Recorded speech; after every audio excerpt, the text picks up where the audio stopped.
Papakita ko sa makina mga tracker, oh. Wow! Unawang mapapawaw ka dito. Tingnan mo, ang linis. Inline injection pump. 4-cylinder po ito.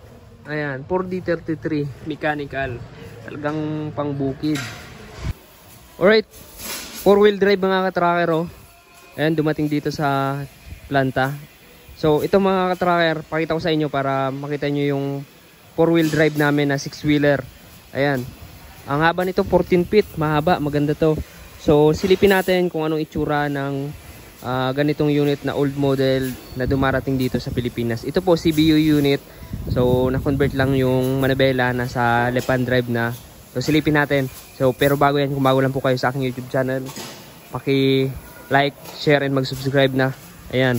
So may plaka na nakarehistro. Ayan. So ayan po. So ito, meron kaming yarda sa Subic. Doon kino-convert yung mga manabela ng truck.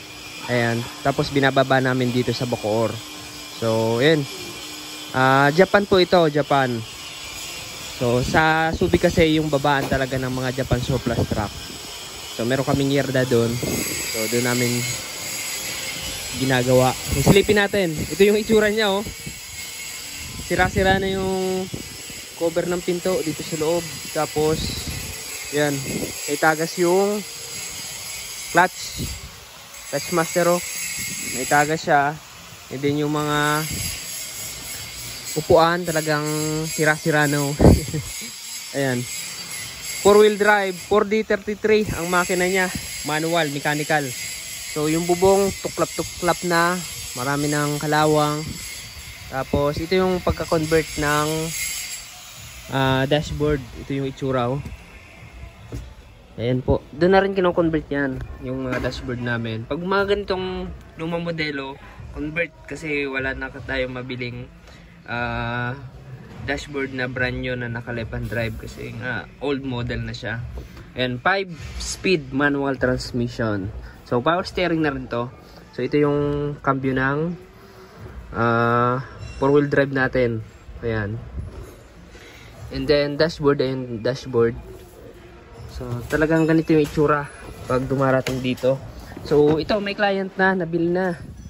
So may nagka-interest pa rin dito kasi nga 4-wheeler pwede ito sa pambundok sa mga probinsya, tapos madaling ayusin.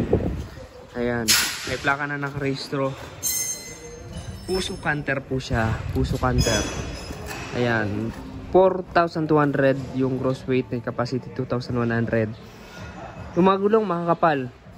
Ayan, dito tayo sa kabila para makita nyo. Ayan, ayan po yung ano niya, oh. Sa kanyang axle. Ayan, talagang 4-wheel drive. 5-speed tapos naka lock type rim. May ano po ito, may tube, may sura. Tapos ayan, molye. Ayan, kinakalawang na yung kanyang chassis. Ayan, kung makikita nyo. So medyo nag-skyflex na. Pero ayan, madali naman ayusin to kasi ipaparikon pa to dito sa amin. So yung mga unit namin dito, kapag pinipili as is condition, saka lang nire-recon kapag napili na ng client. Ayan, mga gulong makakapal. Ayan, hindi hanggang dito, parang hindi nagagamit. Yun, no? Ganda pa. 7.0 R16 yung kanyang gulong. Chassis dito, ayan, may mga tumuklap na pintura, pero all goods pa rin to mga katracker. Ayan, 12 volts siya, 12 volt to. Camel type chassis din. Ayan, oh, maganda to, camel type chassis kasi nga ayan, nakano siya, 4-wheel drive tapos transaxle. Ayan, oh, ayan, kung makikita nyo yung propeller papunta dun sa unahan. Ayan yung differential niya sa unahan, tapos differential sa likod. Ayan, pogi. Ayan, oh, ang ganda. Solid nakabili nito. Ayan, tinambakan lang ng mga scrap. Dito, ipapakita ko sa inyo mga katracker kapag natapos na itong gawin, kung anong magiging itsura niya. Kasi pag ganito, pangit tingnan, pero pag na-recon na, talagang marami na nagkaka-interest. So, kung marunong kayo tumingin ng magandang truck, so, yan, talagang makakuha kayo ng maganda dito. Bakit lang tingnan kasi puro kalawang, pero kapag nariko na, pugi na. Saka dito mga ka-tracker, yung unit namin may warranty. Pakita ko sa inyo yung makina. Sana umaandar. Ayan, paandarin nga natin. Low bat. Low bat siya, pero testing nyo natin. Itaas yung ulo. Wow, nagulat ako sa makina mga ka-tracker, oh. Wow! Unawang mapapawaw ka dito, oh. Tingnan mo, ang linis. Inline injection pump. 4-cylinder po ito. Ayan, 4D33 mechanical. Talagang pangbukid. Maraming may alam nito. Ayan, maraming may alam sa ganitong makina kasi napaka basic na lang, puro mechanical to. You know? Maganda pa yung ano niya. Maganda pa yung kanyang langis. Tapos ito, yan, ginawa na rin sa Subic yung kanyang radiator, pinalitan na. Ayan o, bago na yung ibabaw nito. Pero malinis o, kung makikita nyo, walang katagas-tagas. Pogi-pogi. Diba o? May naiwan pang tools. May naiwan pa guys. Yan, check nyo to mga sir. So, marami naghanap sa akin itong, lahil lang tayo na unahan. Oh. Maluwag lang yung kanyang alternator belt. Oh, shout out kay Pongpong. Ayan, shout out. Shout out sa mga pugi, mga kali. Sino yung shout out mo? Shout out sa mga taga Bisaya. Mga taga Bisaya, Antique, Aklan. Oh, shout out sa mga taga Aklan. Oh, Aklan ninyo. Oh, putik na yan. Ayan o, pogi. Ito, carbon deposit lang pero walang langis na tumatagas yan o. Solid. Pogi o. Ganda. Malaki pa yung tangke. Makakapal yung gulong.